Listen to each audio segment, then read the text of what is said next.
Bueno, yo creo que la diferencia es notable, ¿no? ¿De qué habla Pedro Sánchez? Pedro Sánchez habla de tener una estructura en la cual, limitando derechos de todos los demás, él confiere lo que no son derechos, sino que son privilegios ¿a quién? A los separatistas, a los golpistas, a los etarras. A todos ellos les trata de una manera que implica pisotear derechos de todos los demás. ¿Qué dice el rey? El rey lo que dice es todo lo contrario, que España tiene que seguir siendo un país de convivencia, un país basado en democracia, en igualdad de verdad, es decir, igualdad ante la ley, donde los jueces tienen que hacer su función, donde evidentemente tiene que haber unas reglas constitucionales que se tienen que respetar y donde tiene que haber una unidad de país. ¿Por qué? Porque entre todos y todos juntos hemos conseguido sacar este país adelante. ¿Qué plantea Pedro Sánchez? La antítesis de esto. Por lo tanto, ¿qué es lo que tenemos que empezar a valorar aquí? Miren, Pedro Sánchez, y esto lo dijo Alberto Núñez Feijóo, puede pasar a ser una triste anécdota dentro de la historia de España. España es un país muy potente. España es mucho más que el paso del Partido Socialista haciendo las barbaridades habituales a las que nos tiene totalmente acostumbrados. España es un país que es el primer imperio global de toda la historia. España es un país con una nación tan antigua que es la nación más antigua de toda Europa. España es un país que tiene empresas potentes, profesionales potentes, tiene la mejor gastronomía, tiene todo lo que podamos imaginar. Bueno, ¿es capaz de tumbarlo una persona como Pedro Sánchez?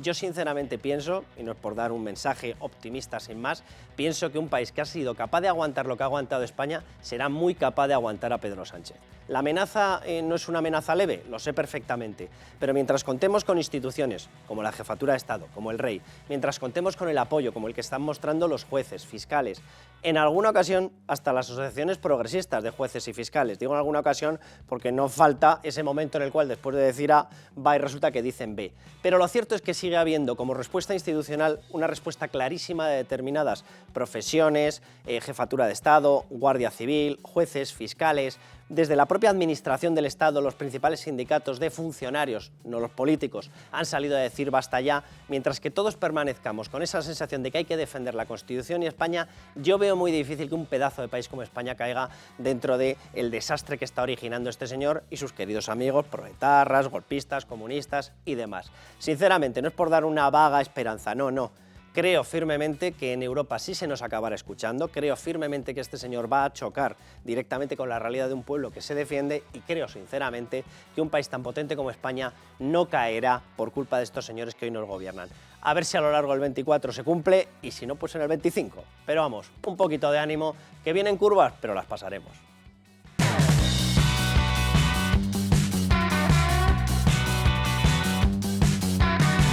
La Constitución es sin duda el mejor ejemplo de la unión y convivencia entre españoles. Y esa unión debe descansar sobre todo en los valores que rigen toda convivencia democrática: la libertad, la justicia, la igualdad, el pluralismo político. Pero es evidente que para que la Constitución desarrolle plenamente su cometido, no solo se requiere que la respetemos, sino también que conservemos su identidad. Por tanto, fuera del respeto a la Constitución no hay democracia ni convivencia posibles.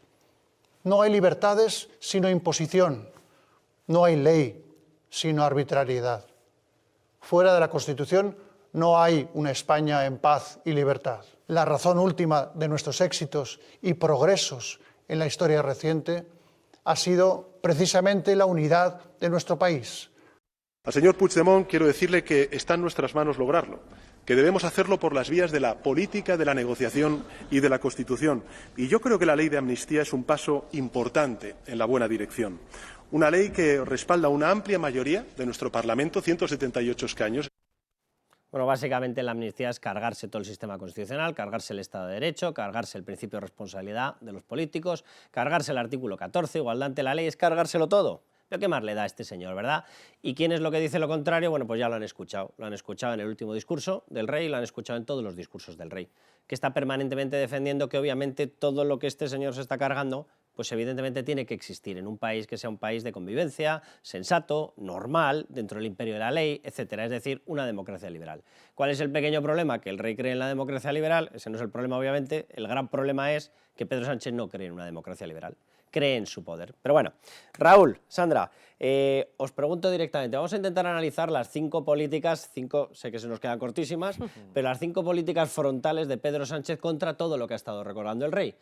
Esta yo creo que la aprobación de la amnistía evidentemente refleja gran parte de lo que es la voladura de una España constitucional. El rey es la cabeza, jefatura del Estado, de una monarquía parlamentaria, pues claro, evidentemente va contra todo lo que ha dicho el rey. Por mucho que luego diga, no, que si ha sido más suave, más duro, más tal, queda lo mismo, queda lo mismo. Si la esencia de lo que está defendiendo el rey es la Constitución y es España, y la esencia de lo que está defendiendo Pedro Sánchez ni es la Constitución ni es España. Efectivamente, el rey está en su papel y defiende lo que siempre ha defendido y lo que siempre ha defendido tanto él como su padre en los discursos navideños, que es, pues, defiende el Estado de Derecho, el sistema constitucional, la igualdad de los españoles ante la ley, etcétera, etcétera. ¿Qué es lo que ha cambiado ahora en las políticas de Sánchez? No es que el discurso del rey tenga más contenido o menos, lo que hace que choque es las políticas de Sánchez, que sí que han cambiado totalmente, incluso pensando en Zapatero, que es verdad que fue el que empezó, pero no hay precedentes en lo que está pasando, especialmente en los últimos meses. Entonces, claro, cuando tienes un gobierno que va directamente contra el Estado de Derecho, contra la separación de poderes, avalando la agresión a los jueces con las comisiones del lawfare, promoviendo una ley absolutamente inconstitucional e ilegal como la amnistía, que liquida la igualdad de los españoles ante la ley, pues claro, el rey o se calla o lo que diga va a chocar con esa política. Totalmente. Es evidente. No hay que hacer grandes interpretaciones de su discurso, porque, insisto, la noticia está en lo que hace Sánchez, no en lo que haya dicho el rey, que el rey dice lo que tiene que decir y está en su papel. La que objetivamente estaba pensándolo ahora, si analizamos lo que ha ocurrido en los últimos 15-20 años en España, y te lo dicen hace 2 décadas y no te lo crees. O sea, literalmente yo pienso que no te lo crees, no te lo crees. Pero tú coges Se ha llegado aleatoriamente un al grado discurso de destrucción constitucional coges que hemos aleatoriamente un discurso de Navidad de hace unos años de Felipe VI o de hace más tiempo de Juan Carlos, lo contrastas con las políticas de Sánchez y estaríamos en Y el las choque es mismas. frontal. El choque es frontal. Hombre, yo he nacido en democracia, pero yo nunca, desde que tengo uso de razón, he visto una política tan radicalizada, una España tan radicalizada, un gobierno tan radicalizado, y nunca antes, también hay que decirlo, he tenido más claro de qué lado de la historia tengo que estar, ¿no? Pero yo creo que eso también le ha servido a mucha gente. Hay gente que a lo mejor, no digo que sea republicana, pero que a lo mejor la monarquía es algo que, bueno, que ni le va ni le viene, y que en el último año y en los últimos meses más concretamente se ha dado cuenta precisamente de la importancia y la necesidad de la monarquía, ¿no? Frente a lo que tenemos ahora, que, como dice Raúl, es algo que no hemos tenido ni en la época de Zapatero ni nada por el estilo. O sea, es que esto no tiene parangón en democracia, yo creo. A quien le da la razón, Pedro Sánchez, es a Puigdemont, y escúchenlo, porque evidentemente el artículo 14 de la Constitución habla de esa igualdad ante la ley de todos los españoles. La Constitución también habla de la lealtad institucional entre todos los territorios, entre todas las personas que componemos España.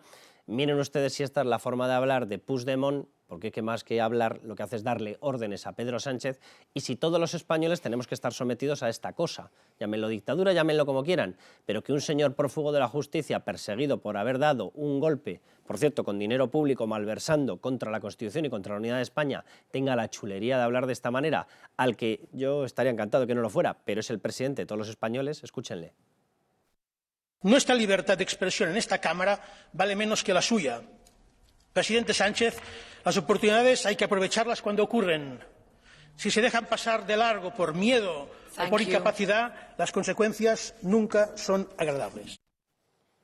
O sea, es una forma de hablar, es una actitud en lo que ha quedado. Evidentemente, cuando el rey reclama la unidad de España, reclama la igualdad de todos ante la ley, reclama un sistema democrático, evidentemente no está pensando en que un delincuente escondido en Waterloo dé órdenes al gobierno de España para que sea alterado. El sistema fiscal, el sistema de reparto de fondos entre las comunidades autónomas, el tratamiento penal, quién es delincuente y quién no lo es, los pactos con terroristas. Pero, ¿en y es serio? que el problema es que no es solo Puigdemont, porque es que ya no es solo Puigdemont, es Junqueras, es Nogueras, es Otegi, es todo el mundo. O sea, es que tenemos un gobierno secuestrado. Verdad, Nogueras está alcanzando hitos importantes. Lo hablábamos la chulería. semana pasada, cómo agachan la cabeza ante Nogueras Pedro Sánchez. Es que Rufián, que se ha convertido en un quinta fila en Esquerra y es le que da unas órdenes a Pedro Sánchez que lo trata como al conserje. Estos son los que nos están Sí, gobernando. El rey apela esencialmente a la convivencia entre españoles, la convivencia regida por la ley y por los valores democráticos del Estado de Derecho y la igualdad. Y el gobierno tiene unos socios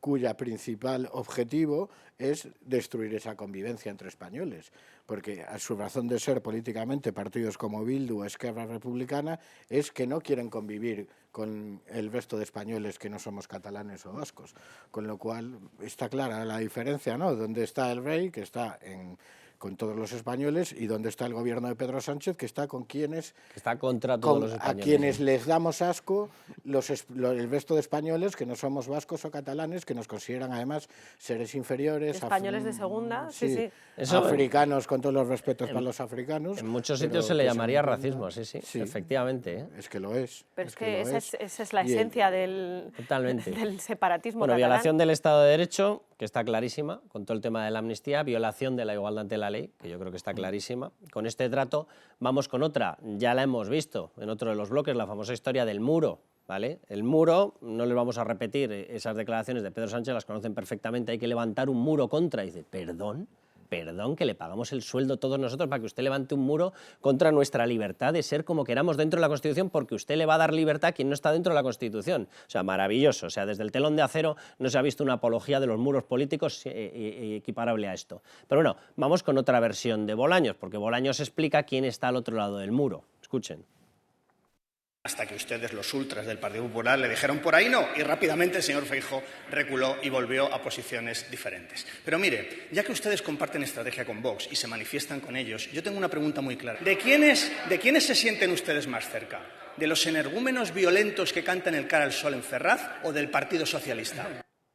Y lo dice un personaje que ¿Y de está quiénes cerrando se sienten ustedes más cerca? alianzas permanentes ¿De los, con un partido plagado de los tarras. que matan y asesinan Sí. o del Partido Popular? Es que, hombre, de verdad, que hay discursos que de verdad que si no fuera por la gravedad del asunto te dan la risa. Hay que reconocer que Félix Bolaños está haciendo méritos y oposiciones a ser frutero de la semana todas las semanas, ¿eh? Sí, le tenemos que dedicar una semana a un Es premio. absolutamente ridículo el argumento, además. Porque lo que es impresentable. ¿no? Los energúmenos violentos que cantan el cara al sol en Ferraz, en cualquier caso, son 30, 40, 50 personas, no les vota a nadie. Que no pintan nada no en estos representan momentos en España. ni a Vox ni al Partido Popular, ni mucho menos, frente a los socios que comentábamos antes de Sánchez, que tienen poder político, que tienen poder económico y que sí que son unos energúmenos violentos que trabajan para violentar la convivencia y para destruir la nación española desde las instituciones. O sea que la comparación es absolutamente ridícula, como últimamente casi todas las intervenciones de Bolaños, que yo sé que él tiene muy buena consideración de sí mismo y hay mucha gente que celebra mucho su inteligencia, pero la verdad es que en las últimas semanas sensación de sí misma, sí. Esos tantos fans que tienen los medios, no sé, les va a costar seguir diciendo lo listo y lo sabio que es, porque desde luego no lo parece. De todas maneras, hay aquí una cuestión de fondo. Vamos a ver, independientemente del gusto político que tenga cada uno, hay una serie de partidos que están dentro del margen constitucional, otra serie de partidos que están fuera del marco constitucional. Partidos que están dentro del marco constitucional, lo que queda de Ciudadanos, está el Partido Popular y está Vox. Partidos que están fuera del marco constitucional, los que conspiran y actúan contra la Constitución. Mira que es fácil de entender, ¿verdad? Está Bildu, está Esquerra, está BNG, están todos los que están apoyando este gobierno. Está el PSOE, por supuesto, porque sin el PSOE no habría esto. No sé si he citado a Bildu, pero vamos, como está doblemente contra España y contra la Constitución, lo puedo citar dos veces. Es decir, todos esos partidos... Sumar, está Junts, no lo has citado, Podemos o todo lo que está a la izquierda. Sumar es un partido de apología permanente de las dictaduras y dictadores comunistas. O sea, a mí cualquier persona que me diga, no, es un partido demócrata, habrá pasado el test, ¿vale? Engañando, habrá pasado el test democrático para poder estar en el sistema español. Es un partido que su planteamiento filosófico es contrario netamente a la Constitución y a la democracia, netamente. Hemos escuchado muchísimas veces quiénes son sus referentes. Si Yolanda Díaz tampoco lo esconde. Pero a mí esta historia de Bolaños señalando y diciendo con quiénes están, mire, estamos con todos aquellos que no tienen condenas por terrorismo, que no tienen condenas, algunos se ha librado de la condena, pero bueno, es que es de chiste.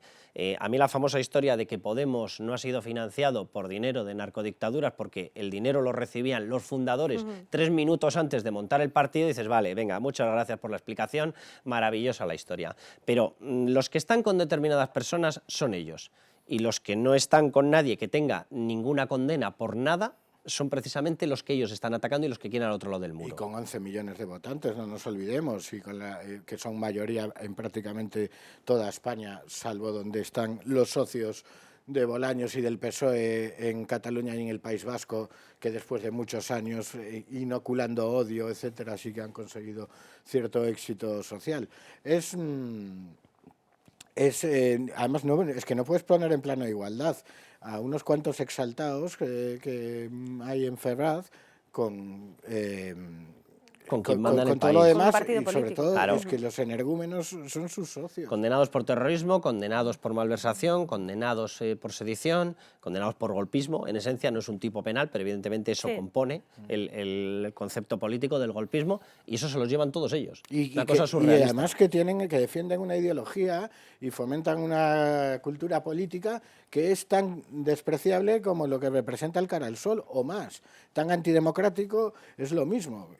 Insisto, la diferencia es que estos son 50 frikis en una calle y los otros están en gobiernos y En un están en el parlamento. poder y son los socios del gobierno de España. Bueno, nos está escuchando Noelia Núñez. Quiero ponerle, antes de que le demos paso, quiero ponerle otra declaración de Bolaños. Ya digo que a este paso lo vamos a tener que hacer frutero del siglo. Bolaños diciendo que es el PP el que no cumple la Constitución. Lo que pasa es que, claro, cuando le escuchas esto a Bolaños, el triministro de todos los poderes, todo concentrado, hombre, llegas a pensar que a lo mejor tiene algún plan, ¿no? Dices, oye, ya que barajaron la ilegalización de Vox, ¿barajan algún tipo de persecución judicial contra el PP, estos que hablan del lawfare? Que al Partido Popular no le importa no cumplir la Constitución, no le importa desprestigiar la justicia y no le importa que el servicio público de la justicia esté cada vez más deteriorado. Y ya está, ahí se queda. Noelia, ¿cómo estás? Bueno, escuchando a Bolaños a uno le entra un sinsabor Oye, espeluznante. viendo lo que ves cada vez que estás ahí en el Pleno, viendo los amigos de Pedro Sánchez, unos condenados por pertenencia a banda terrorista, otros condenados por secuestro, otra condenada por marcar desde un periódico objetivos para ETA, otros condenados por malversación, otros por sedición, otros por todo ello junto, otros que no están pero apoyan desde fuera, escondidos en Waterloo, que están imputados por terrorismo, otra a la que quieren librar de los delitos porque partía los contratos del Parlamento catalán para un amigo y se los fraccionaba para que se los llevase crudo, pero los que incumplís la Constitución sois vosotros. Yo creo que lo dijo estupendamente bien ayer Cayetana Álvarez de Toledo, ¿no? Cuando, curiosamente y sorprendentemente, desde las bancadas del Partido Socialista y sus socios nos acusan a nosotros de ultras, ¿no? A mí me produce cierta sonrisa que ellos nos califiquen a nosotros de ultra mientras blanquean, por ejemplo, como bien has dicho, a sus socios, herederos de ETA, a los que intentaron dar un golpe de Estado y con los que se reúnen fuera de nuestras fronteras, ¿no? La única capacidad que tiene Bolaños y todo el gobierno del Partido Socialista y sus socios de Sumar de llamar a ultra a alguien es a ellos mismos, cuando se lo pueden decir ante un espejo, ¿no? La verdad que escuchar a Bolaños hablar del PP y la Constitución, que nosotros no la cumplimos, que no la respetamos, la verdad que suena a un mal chiste, ¿no? De esos que ahora también quieren, bueno, eso es la proposición de ley que debatimos esta semana con ese intento de eliminación del Código Penal del enaltecimiento a las víctimas del terrorismo o las injurias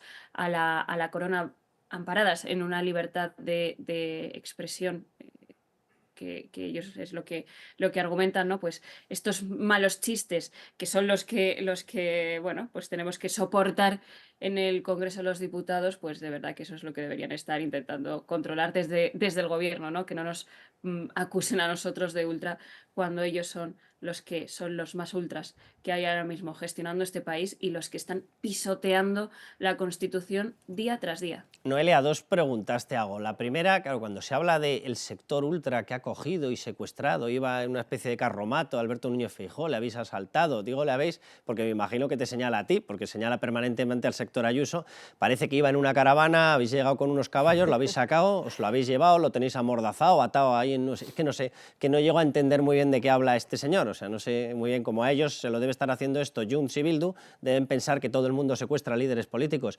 ¿Hay algún tipo de división interna en el PP? Ningún tipo de división en el Partido Popular. Es lo que intentan hacer siempre desde el Partido Socialista, ¿no? Bueno, quizá para tapar, sí, sus divisiones internas, porque hay socialistas, es verdad que solo lo dicen, no lo manifiestan, pero hay socialistas en contra de lo que está haciendo el gobierno de Sánchez y esa rendición absoluta del Partido Socialista a un fugado de la justicia, a los herederos de ETA, entregándoles el ayuntamiento de Pamplona y a sus socios también de Esquerra Republicana, y ya no hablemos de la rendición absoluta con los señores de Sumar, que ya son indistinguibles del Partido Socialista. Por lo tanto, ahí sí que hay una verdadera división. También hay una división dentro del propio gobierno. Vemos ministras criticar activamente el acuerdo con respecto al asilo en la Unión Europea, y que el Gobierno de España, o el Partido Socialista por lo menos, o el sector del Partido Socialista, refrenda. Sin embargo, la ministra de Infancia y Juventud, esa que no quiso intervenir cuando le formulé una pregunta relacionada con la juventud y el desempleo en nuestro país, cargó contra ese acuerdo. Por lo tanto, ahí es donde están verdaderamente las divisiones y las fricciones en el propio Gobierno de España, dentro del Partido Socialista. Y si piensan que van a intentar o van a conseguir algo, hablando de divisiones dentro del Partido Popular, intentando controlar primero el tipo de oposición que tenemos que hacer, lo que tenemos que decir. Bueno, ese es el objetivo final, ¿no? O sea, yo creo que ellos saben perfectamente lo que hay. Lo que quieren es que un discurso potente de país no triunfe. Claro, quieren una posición plácida, tranquila, que no denuncie a diario lo que están haciendo, Exacto. que se calle y que sea cómplice. Y desde luego que esto no nos convierte a nosotros en ultra, todo lo contrario, nos convierte en los constitucionalistas más férreos que va a haber. Ellos no quieren una derecha, quieren una derecha con permiso suyo. Oye, de cara a lo que nos queda por vivir, que estrenamos año, etcétera, etcétera, danos un poquito de optimismo, un poquito de esperanza. ¿Tú crees que esto va a avanzar por buen camino, que el Tribunal de Justicia de la UE nos escucha, que se le consigue empezar a doblar la mano incluso a las instituciones políticas estas de la Unión Europea, que anda que no van al ralentí, parece una colección de barreiros? ¿Tú crees que podemos empezar a mirar con un poquito de optimismo la cosa? Yo hoy estoy preocupada por una cosa, y es que Pedro Sánchez en una entrevista ha dicho que no va a haber referéndum. Y ya sabemos lo O sea, que que hay pasa. referéndum seguro, ¿no? Lo que Vale. pasa cuando Pedro Sánchez dice que no va a haber algo, y es que efectivamente y finalmente sí ocurre. Lo vimos con la ley de amnistía, lo vimos con sus propios pactos, ¿no? Aquella frase que yo creo que ya está en la memoria de todos los españoles, en esa verdadera memoria democrática de todos los españoles, ¿no? Cuando dijo: yo no voy a pactar con Bildu, si quieres se lo repito 5 o 20 veces, no pactaré con Bildu, y le ha entregado la alcaldía de Pamplona a los herederos de ETA, ¿no? Por lo tanto, estoy bastante preocupada, pero sí que yo creo que hay que ser optimistas, porque hay una amplia mayoría de la sociedad española que rechaza totalmente y frontalmente los pactos que está llevando a cabo el Partido Socialista, la rendición del Partido Socialista ante los que intentaron, insisto, dar un golpe de Estado en nuestro país, y sobre todo la rendición o el intento de rendición del conjunto del Estado de Derecho a los independentistas. Pero afortunadamente hay una sociedad que defiende la Constitución, sin paraguas ideológico de izquierdas, derechas, ricos, pobres, mujeres, hombres, es decir, una sociedad unida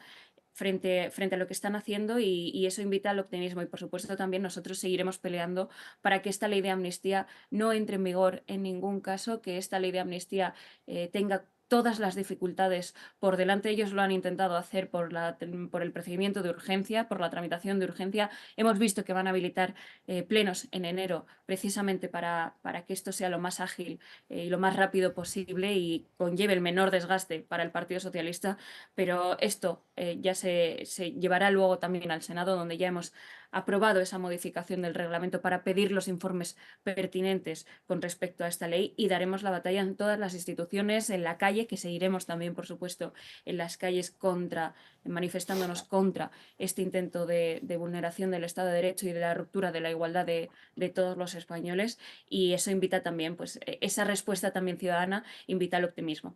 Noelia, pues la verdad que yo lo comparto, ¿eh? Yo no estoy pesimista del todo, sé que esto va a ser duro, pero yo creo que sí que se le acabará la Pero vida con optimismo siempre. a este personaje, sí, sí. Noelia, que un beso muy fuerte y nada, nos seguiremos encontrando en estos objetivos, no te preocupes. Muy bien. Muchas gracias. Os veo. Feliz Navidad a todos. Lo mismo, feliz Navidad, un abrazo muy fuerte. Luego. Bueno, pues se nos ha acabado el tiempo, nos vamos corriendo, no es que sea un gran mensaje el que les vamos a dar, pero todas las subidas fiscales que vienen.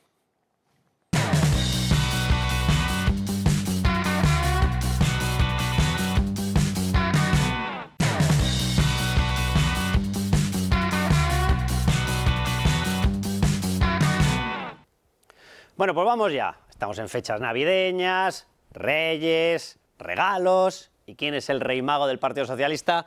Pues el señor Pedro Sánchez, que ha decidido repartir cargos entre todos.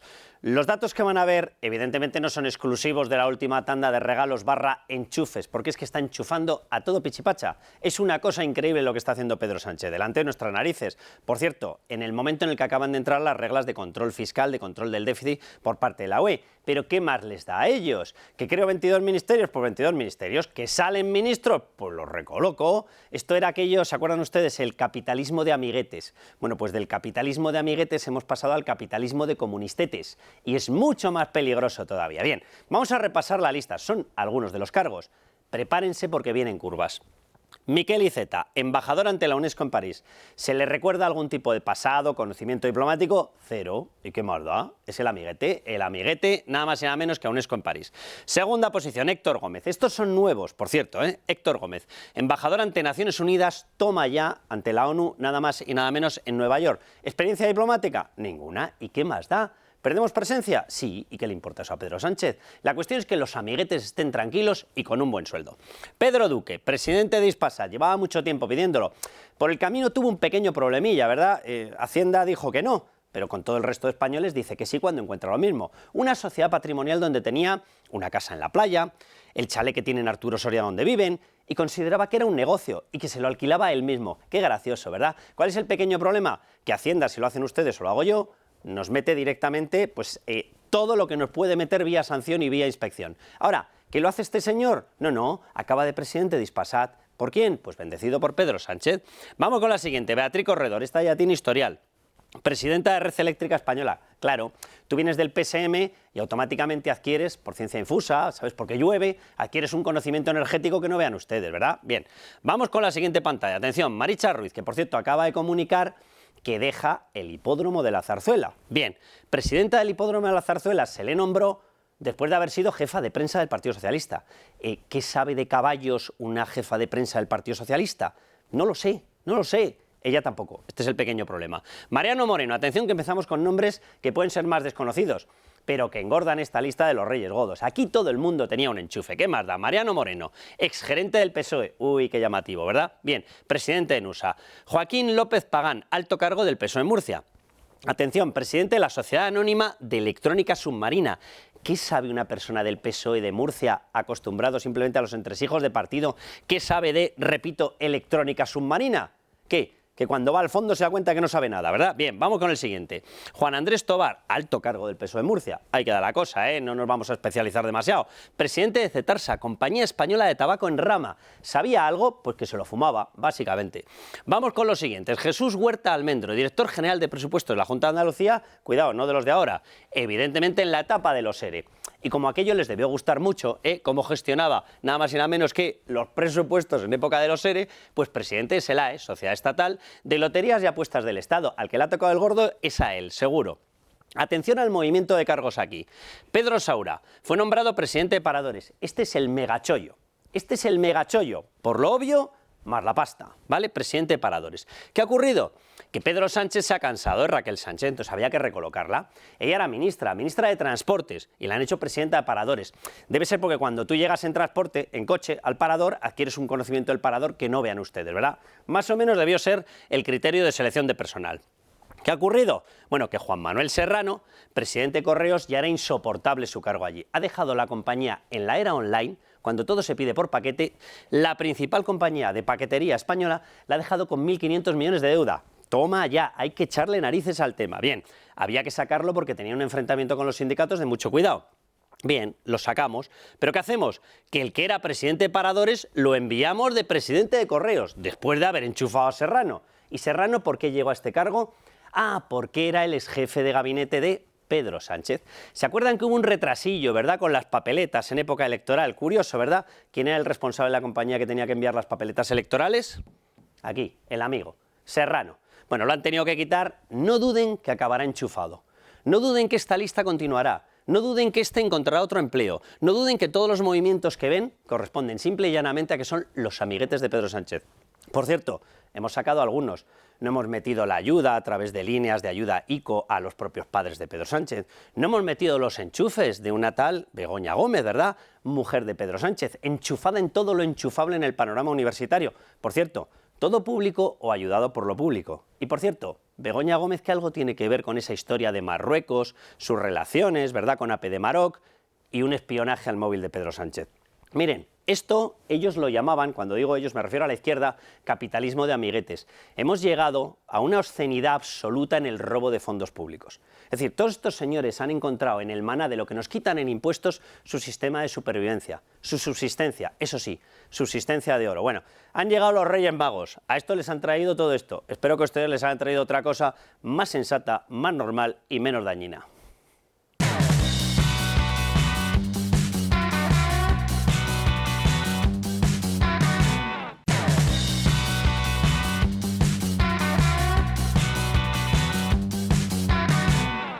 El 50% de las mismas tienen riesgo de pobreza y esto lo vamos a cambiar. Tenemos que dar tranquilidad a las familias y no a los fondos de inversión. Este es el objetivo de un gobierno de coalición progresista. Jo, pues lo están consiguiendo, ¿eh? ¿Qué tal? Beatriz García, ¿cómo estás? Muy buenas, muy bien. Luis Fernando Quintero. ¿Qué tal, Carlos? Lo están consiguiendo de tal manera que creo que debió ser la primera vez, ¿no?, que en tasa de pobreza infantil, y lo estábamos comentando antes en la publicidad, y es verdad con Luis Fernando, que son unos datos, lo de la pobreza infantil, sí, la pobreza severa, la pobreza relativa, que es verdad que están muy retocados, pero están retocados para todos. Bueno, pues España, tasa de pobreza récord infantil en la UE. Hay que reconocer que lo están consiguiendo. Sí, parece que no han Sí, ha gobernado. dicho que iban a atajar el problema del 50%, lo atajará hacia el 60%, hacia el 70%. Le meterá un tajo, de riesgo, ¿no?, de pobreza. Claro, atajar, que debe venir de tajo. Claro, dice, oye, esto hay que cambiarlo, del 50% al 60%, al 70%, que es hacia donde vamos. ¡Hala! Vamos, hacia donde vamos es a un saqueo fiscal, Bea, de muchísimo cuidado. Luis Fer, vamos a ver. En el pacto de gobierno PSOE-Sumar, no sé quién es peor de los dos, o los dos son peores que los dos, o la suma de los dos es peor que cualquiera de los dos. Bueno, hablan ya de una alianza para subirnos los impuestos otros 60.000 millones de euros. O yo tengo muy equivocado el cálculo, Bea, o yo creo que hablábamos ya de unos 100.000 millones prácticamente acumulados hasta el comienzo del año 23. Habrá que sumarles los del 23, es decir, entre 21 y 22, y ahora tendremos que sumarle los del 24, 25, 26, 27, con lo cual no sé muy bien dónde acabamos. Los de 2024, que va a ser 2024 un año, bueno, va a ser el año donde más dinero del contribuyente necesite Pedro Sánchez desde que ha gobernado. Nunca antes va a necesitar más dinero porque nunca antes se ha planteado un gasto público tan elevado como el que necesita ahora, casi 200.000 millones de techo de gasto. Lo hemos visto y además se le suma otra problemática en 2024, que es que por lo menos el Gobierno ha prometido que va a reducir el déficit, y si reduces el déficit sin reducir el gasto público, solo hay una vía para hacerlo, que es con más impuestos. Entonces, pues el plan está hecho. Ahora mismo están ellos, pues, dejando volar su creatividad fiscal, a ver por dónde pueden exprimir el bolsillo a todos, porque claro, se han pasado de frenada, lo hemos visto con el impuesto a las energéticas. Ya Repsol ha dado un golpe encima de la mesa y ha dicho, oye, si esto va a ser temporal y me estás diciendo que lo vas a prorrogar, entonces yo a lo mejor me planteo... yo no me creo mucho el parón que ha anunciado el Gobierno, o sea, por un lado o por otro les meterá el cuerno. Efectivamente, o sea, vamos, yo eso lo doy por descontado. Lo hemos visto ya con la última de Sociedades, la comentaremos. Bueno, vamos con otro que tiene creatividad fiscal, Escribá. Un aumento de casi 1,5 puntos más de cotizaciones respecto al PIB, y estaremos, ya fue en el año 2022 y claramente más en el año 2023, que ha arrancado además con una fuerza tremenda en términos de recaudación de cotizaciones sociales, casi en 11 puntos del PIB, de cotizaciones sociales, lo que es un hito extraordinario.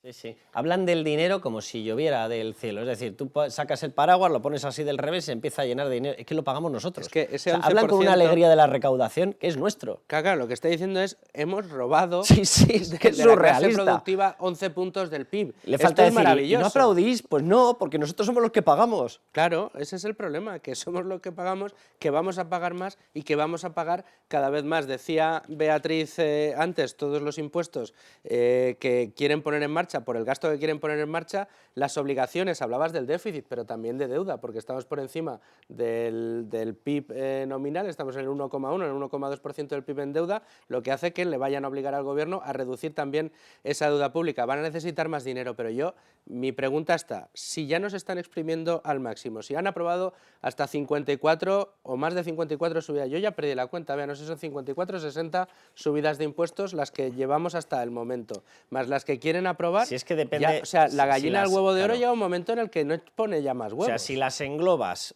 por tributos, evidentemente te salen menos. ¿Cuál es la cuestión? Que han dado distintas o han realizado distintas reformas sobre los mismos impuestos, incluso en los mismos actos legislativos. Con lo cual es verdad que estaríamos en torno a 55 o 56 subidas de impuestos. Si las coges todas, porque cada una de ellas por el impacto daría para haber hecho una reforma legislativa en sí. Claro. Pero bueno, vamos a decirle a la gente, no es por amargarles el comienzo de año, los polvorones y demás, pues no. Vamos a decirle o vamos a darles el listado de por dónde van a venir los próximos cuernos. Bueno, esto parece un encierro a los Sanfermines, no, todo el festejo de los Sanfermines. Pero vamos por partes. Venga, número 1, atención, lo llaman así, vea, nueva tributación de la riqueza. Y ya hablan de nuevo impuesto de patrimonio, subidas en sucesiones y donaciones, caerá algo también en IRPF, pero eso lo comentamos después. ¿Por dónde va esa nueva tributación de la riqueza, si es que va a quedar algo de riqueza? Claro, ahora mismo en el gobierno no saben qué hacer con el impuesto a las grandes fortunas, otro que también iba a ser temporal, pero Yolanda Díaz, vamos, decirle a tus socios de gobierno que vas a quitar el impuesto a las grandes fortunas, pues te va a costar un disgusto. Pero claro, el impuesto a las grandes fortunas tiene un problema, que es que no ha recaudado lo que el gobierno pensaba recaudar. Y luego también que las comunidades autónomas pues han contractuado a esto, han recuperado patrimonio y ahora dice, por ejemplo, Madrid, que lo va a devolver a todos los contribuyentes en una bajada generalizada de impuestos cuando recaude su propio impuesto de patrimonio. Entonces, Sánchez tiene que mover ficha, tiene que saber si prorroga el impuesto a las grandes fortunas o no, pero patrimonio no es el problema está ahí en subidas de sucesiones y donaciones. Aquí sí que nos van a enganchar, pero bien. Ese es el objeto del deseo de María Jesús Montero desde que ella estaba en la Consejería de Andalucía. Lo que implica quiere, quitarle la capacidad de rebajar a Madrid. Las herencias, efectivamente, es hacer lo mismo que has hecho con patrimonio, que es una auténtica salvajada y un atentado a la fiscalidad autonómica, pero el objeto de deseo es sucesiones y donaciones, que ya recauda 3 veces más que patrimonio a día de hoy y que, por desgracia, en España no hay tantos ricos para exprimirles por patrimonio, pero sí hay muchos muertos, por desgracia. Entonces, sucesiones y donaciones va a ser la próxima batalla. Vamos con otra, Luis Fer, que aquí sí que pillan cacho, pero por todas partes. Nuevas subidas del IRPF, con la inflación, que ya lo están haciendo todos los años. Esto más o menos está suponiendo 6.000, 7.000 millones de media de subida, así, sin que nos demos cuenta, sin legislar nada. Como precisamente lo que tendrías que hacer sería legislar para rebajar el efecto de la inflación y no lo legislas, resultado, sube automáticamente. Mientras la inflación siga siendo positiva, mientras la inflación siga subiendo... Y luego premio subiendo, para las rentas del capital también. Mientras la inflación siga subiendo, efectivamente es una subida de impuestos por IRPF. Esto tenemos que saberlo que es así, eso todo el mundo lo tiene que entender. Este es el kinder sorpresa del gobierno. Sí, sí, oiga, que la inflación está... y, oye. Uy, qué bien, que la inflación está en el 3%, sigue siendo una subida de impuestos, además, para no solo en pérdida de poder adquisitivo, sino en el impuesto de la renta a las personas físicas por el efecto de la inflación. Y luego en las rentas del capital, pues ataque al bolsillo del contribuyente, en este caso en el ahorro y en las inversiones. Sí, yo creo que ellos tienen claro que a través del IRPF van a coger mucha más punta de recaudación de lo que van a coger con la famosa tributación de la riqueza, lo otro es un anuncio electoral, vamos contra los ricos, sí, y un churro. Sí, pero ahí van es contra donde la capa está lo media. gordo, claro. Van contra la capa media. Ahí es donde está. La capa media de empresas, que son todas, porque el impuesto de sociedades tiene una calificación distinta para pequeña empresa, para gran empresa, vale, pero básicamente es el mismo impuesto, pues aquí también, atención, subida del impuesto de sociedades, 15% efectivo de tributación, esto será corregido sobre el resultado contable. Porque como no se ha corregido lo de sobre el resultado contable, como cuelen algo de sobrefacturación, como cuelen que ya anda Yolanda Díaz diciendo esta historia, esto puede acabar como el Rosario de la Aurora. Claro, pero básicamente que no quede una empresa. El resultado contable ya es un problema, o sea, es un impuesto que va dirigido a las multinacionales, a las que más impuestos pagan en España, a las que más empleo generan, a las que generan el empleo más estable. Pues en lugar de calcularse sobre la base imponible, se calcula sobre el resultado contable, la base imponible pues se eliminan, por ejemplo, dividendos en el extranjero, se elimina que tú un año ya has tenido pérdidas y las puedas compensar. Entonces, esto es inventarse un nuevo impuesto sobre el que ya está, que es el impuesto de sociedades. Pero que además te puede hacer tributar sobre algo que ya has tributado en otro país. Efectivamente. ¿Y qué empresa va a aguantar eso? Claro, esa es la gran duda. O sea, realmente a mí de todos los anuncios que han hecho hasta la fecha, y que todos me parecen malos, a mí este es el que más dañino me parece. Primero porque haces competir en desigualdad de condiciones todavía más. O sea, pensemos, si esto ya es malo para cualquier empresa con sede en España que tenga que competir con empresas que tienen la sede en el extranjero, imaginémonos aquellas a las que ya les han metido un impuesto adicional, como son las energéticas o los bancos. Pero el hecho de que las empresas en España, con negocios fuera, es decir, las grandes multinacionales, es decir, las empresas a las que se tendrían que parecer todas las empresas que tenemos en España, cualquier pequeña y mediana empresa debería poder aspirar a ser una gran empresa, una gran multinacional, porque al final son las que más productividad tienen, las que más empleo crean y las que más empleo y riqueza generan, pues tendrían que enfrentarse a esto. Y esto lo que hace es que si tú estás tributando en el extranjero por lo que produces en el extranjero y en España por lo que produces en España, cuando cierras el ejercicio contable en España te dice el gobierno, no, vamos a ver cuál es tu factura fiscal. Esa que ellos dicen, no, solo tienen un 5%. No, ¿cómo que un 5%? No, yo he tributado fuera lo que he producido fuera y aquí lo que he producido aquí y lo que he vendido aquí. No voy a tributar aquí lo que he vendido fuera. Y he pagado impuestos allí. Y entonces el gobierno que dice, sí, vas a pagar aquí lo que has producido y lo que has vendido para empezar, fuera. Se carga todos los convenios de doble tributación de un plumazo y están legislados. Claro. Pero bueno, no sé. Y se han planteado recaudar 10.000 millones de euros con esta medida. Ahora mismo Sociedades recauda unos 30.000 millones, no tiene ningún sentido ni van a conseguir la mínima parte. Vea, te uno el punto 4 y 5, aunque no se preocupen ustedes que irá duplicado, por parte del gobierno irá duplicado, pero bueno, te los uno porque debe ser la fiscalidad de esta época maravillosa en la que nos hemos encontrado que hay que adorar a la naturaleza y la naturaleza nos tiene que aplastar. Bueno, más fiscalidad verde y plan de fiscalidad saludable, que vuelve el tema famoso de los alimentos con grasas, los azúcares, vamos, que no te puedas tomar una Coca-Cola, que no te puedas comer una hamburguesa en el McDonald's, que no puedas hacer lo que te dé la gana, vamos, básicamente. Sí, esto va muy unido. Más esto que va unido claro, a combustibles y demás, cuidado con esto. La fiscalidad verde, bueno, y saludable, pues es la excusa de los gobiernos, de los políticos y sobre todo de los que nos gobiernan ahora para... bueno, o sea, cualquier acto de nuestro día a día puede ser susceptible de que un político te diga que contamina, todo contamina. Rozas el zapato, microplástico, estás contaminando, te mueves, mandas un WhatsApp, todo contamina. Entonces es la excusa perfecta para que los políticos nos frían a impuestos y además manejen nuestra vida. ¿Fiscalidad verde qué puede ser? Bueno, lo hemos visto en el impuesto al plástico, Hacienda se ha puesto las botas. Tenemos los combustibles, no solo diésel y gasolina, ya está encima de la mesa el combustible de los agricultores, ya está encima de la mesa los billetes de avión. ¿Qué contamina también? La carne, bueno, contamina muchísimo. Entonces, pues también será, estará en las quinielas para ser grabada, no solo porque contamina, sino porque...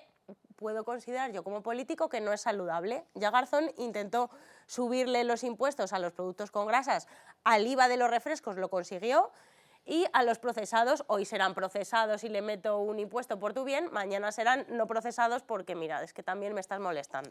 Luis Ferri, te dejo la última alegría de este año, subida de cotizaciones sociales, que evidentemente las habrá, a todos y en especial a autónomos rentas de más de 40.000 euros. Esto es otra de las gran mazazo. Esto es otra de las madres del cordero, de esa que saca a pecho el señor Escrivá, y que lo que hace directamente es disparar el coste de contratación en España de una manera brutal. A los autónomos ya ni te cuento, claro. A los autónomos lo que les está diciendo, el mensaje que lanzas a los autónomos es que piensas facturar más este año, aquí te voy a esperar. Entonces, al autónomo le desincentivas, incluso que trabaje por encima o que trabaje mejor de lo que le hizo el año anterior. Pero el problema adicional es que, claro, todo esto, cuando tú elevas estos costes de contratación a las empresas, en un entorno inflacionario como el que tenemos, afectas a muchas cosas, entre otras... Bueno, para empezar al precio final, obviamente. Al precio final, evidentemente, y a todo, pero entre otras cosas, a algunas importantes para España dentro de muchos años, porque todas estas cosas, todas estas medidas tienen efectos luego a largo plazo.